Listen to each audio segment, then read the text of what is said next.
Ouais, mon livre préféré, c'est Andromaque. C'est une pièce de Jean Racine c'est hyper difficile à lire, en troisième c'est un peu chaud. Vous lancez peut-être pas là-dedans tout de suite, vous pouvez essayer. Lire des livres, en fait c'est rencontrer des étrangers, c'est rencontrer des gens qui ont vécu longtemps avant toi, ou alors pas longtemps avant toi, mais qui sont très différents de toi. Et en fait c'est faire une rencontre, et c'est te dire ok je vais aller rencontrer quelqu'un qui est différent de moi. Et donc il parle différemment, tu vois, résultat Racine il parle pas du tout comme nous, tu vois. Bon, après il parlait pas en vers dans sa vie, hein. Mais en tout cas quand il écrit, c'est une langue qui est bizarre, tu vois, qui est étrangère. Et en même temps c'est des mots que je connais parfois. Donc voilà, moi c'est pour ça que c'est un livre qui me touche beaucoup, parce que c'est un livre qui parle de passion, d'amour. C'est un livre, j'en parle dans la vidéo les 20 meilleurs livres du monde là. C'est aussi un livre marrant parce que les personnages c'est des humains, mais vraiment à 1000% quoi. Ils sont à la fois ultra intelligents, ultra forts et complètement débiles, mais c'est hallucinant quoi. Et parfois ça fait même, on dirait même une comédie. C'est-à-dire que c'est une pièce où t'es censé pleurer tout le temps. Et en fait t'as des moments où t'es mort de rire parce que ils sont tellement bêtes, c'est ça, c'est pas possible. Voilà, bref. C'est difficile de dire qu'on a un seul livre préféré. Je pense que vous aussi, vous auriez du mal à répondre à cette question.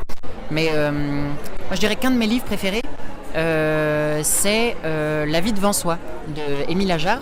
Parce qu'en fait, c'est un livre sur une dame qui s'appelle Madame Rosa, qui habite à Belleville, à Paris. Et en fait, elle a un foyer pour enfants de prostituées. Parce que en gros, c'est des prostituées qui ont des enfants, bah voilà, et puis en fait, elles doivent retourner travailler pour gagner de l'argent. Et du coup, les enfants, ils sont gardés par elle, par cette dame, Madame Rosa. Et en fait, on suit un petit garçon qui s'appelle Momo, qui a 11 ans et tout ça, et qui est vraiment hyper attachant parce que Madame Rosa, c'est pas sa mère, mais en fait, c'est comme si c'était sa mère. Et du coup, il est hyper attaché à elle, même si elle, parfois, elle est un peu colérique et tout. Et on voit tous les gens qu'elle rencontre, les macros, et c'est bizarre parce qu'en fait, c'est pas du tout glauque. C'est en fait une histoire qui est vraiment racontée du point de vue du personnage de 11 ans. Et du coup, il est très touchant dans la façon dont il présente les choses et ça lui donne un côté très, ouais, c'est ça, très attachant, quoi. Et c'est vraiment, tu vois très bien, tu pourrais avoir un petit frère qui te raconterait ça. Et c'est épatant parce que c'est un homme de 50 ans qui a écrit ça, tu vois. Mais c'est vraiment, ça vaut vraiment le coup. Ouais, c'est que l'enfant parle vraiment comme un gamin en fait. Ouais. Donc c'est très bizarre parce qu'on a vraiment l'impression d'entendre un gamin qui écrit.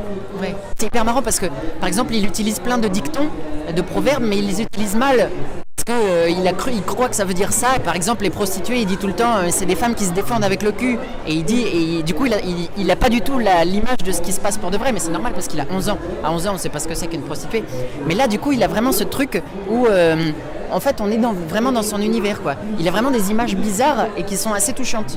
Et c'est vraiment un regard nouveau sur la réalité. Et voilà.